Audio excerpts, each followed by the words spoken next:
A class project turns into a life lesson for some Douglas County elementary students. Yeah, they use their science skills to build a robotic hand for an 8-year-old Cooper Henderson. But he, in turn, taught them about what it means to thrive. The Fox Medical Team's Beth Galvin is here now with Cooper's story. And Sine and Tom, Cooper is one of those kids who is completely comfortable in his own skin. He was born without a left hand, but he's taught himself how to use his arm and his elbow instead. And so while he loves his robotic arm, he doesn't need it. And that, in the end, became the lesson in all of this.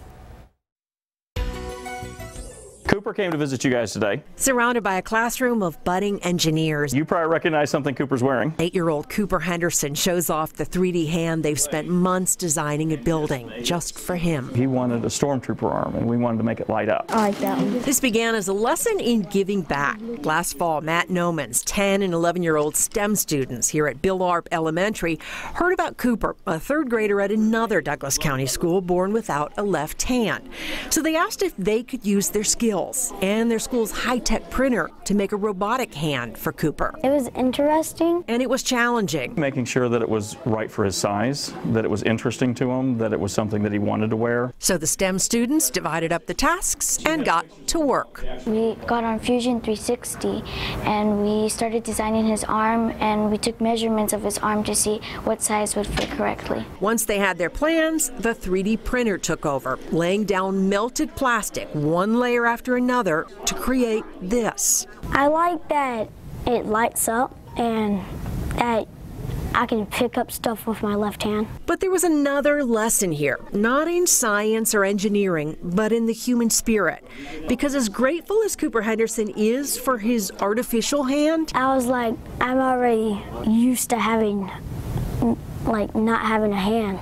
Because I can do all the stuff with one hand. He likes his 3D hand, he just doesn't need it. Because Cooper's taught himself how to do what he loves most, like shooting hoops his own way.